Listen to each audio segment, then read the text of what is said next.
მე ვფიქრობ, რომ არ შევეგუებით მზია ციხიდან და ჩვენ ციხის გარეთ ვიბრძვით და ვიბრძოლებთ, გავაგრძელებთ ამ ბრძოლას იმისთვის, რომ პირველ რიგში მზია იყოს თავისუფალი და საბოლოო ჯამში ეს ქვეყანა იყოს თავისუფალი. იმ შემთხვევაში, თუ მზია დარჩა ამ უკანონო პატიმრობაში და ამ ქვეყანაში დარჩა რუსული რეჟიმი, ივანიშვილის დიქტატურა, თითოეულ ჩვენგანს ძალიან სწრაფად და მალე ემუქრება მზიას ამ ბედის გაზიარება.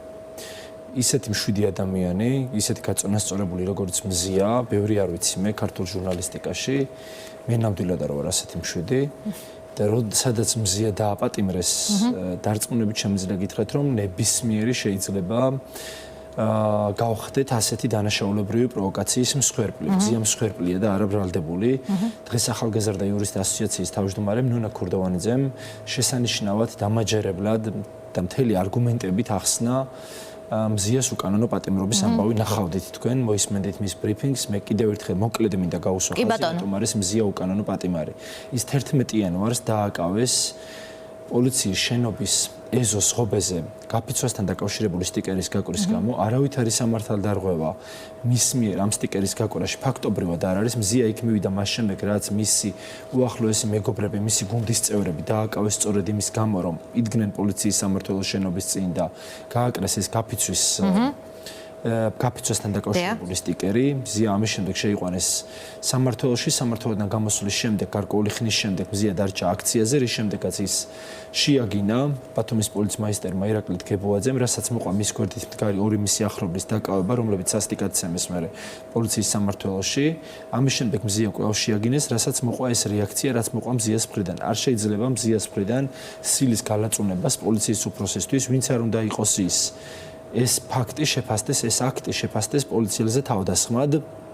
მარტივად რომ შევადაროთ, თქვენ გახლავთ ბოტასების გახსოვთ, ხო? ყველას გახსოვს ბოტასების ქურდად წოდებული ყოფილი მთავარი პროკურორი ფარცხალაძე, რომელმაც ფიზიკური შეურაცხყოფა მიაყენა, თავს დაესხა იმდროინდელი აუდიტის სამსახურის ხელმძღვანელს და არც ერთი წამით არ დაუკავებიათ.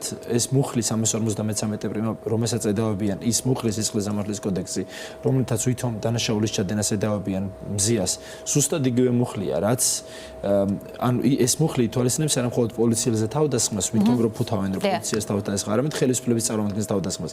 ის რაც გააკეთა მაშინ ფარცხალაძემ, რომელიც შეიარაღებული დაჯგუფებით გადაადგილდებოდა ქალაქში აკროფნის პერიოდში, ზუსტად იყოს აუდიტის სამსახურის ხელმძღვანელზე თავდასხმა, მაგრამ დააკავეს ვინმე პასუხისგებაში მისცეს, პატიმრობა შეუფარდეს ერთი დღით თუ რა, არაფერი, ხო?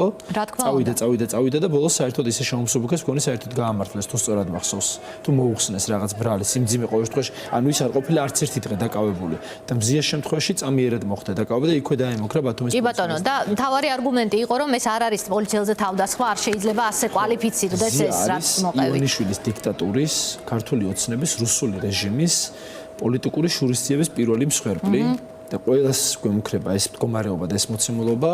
თუ მზიას მივატოვებთ, მე ვერ ხედავ საამისო წინაპირობას საპირებს. პირიქით აქედანაც მინდა განსაკუთრებული მადლიერება გამოხატო ჩემი კოლეგების, ყველა კრიტიკული და დამოუკიდებელი მედიის მიმართ, იმიტომ რომ ჩვენ ვხედავთ რა მნიშვნელოვანია მათთვის ეს ფაქტი, ეს ამბავი. და სწორია რომ ასე უნდა იყოს, იმიტომ რომ არ მახსოვს მე 20 წელია რაც ჟურნალისტი ვარ და ასეთი შემთხვევა არ მახსოვს.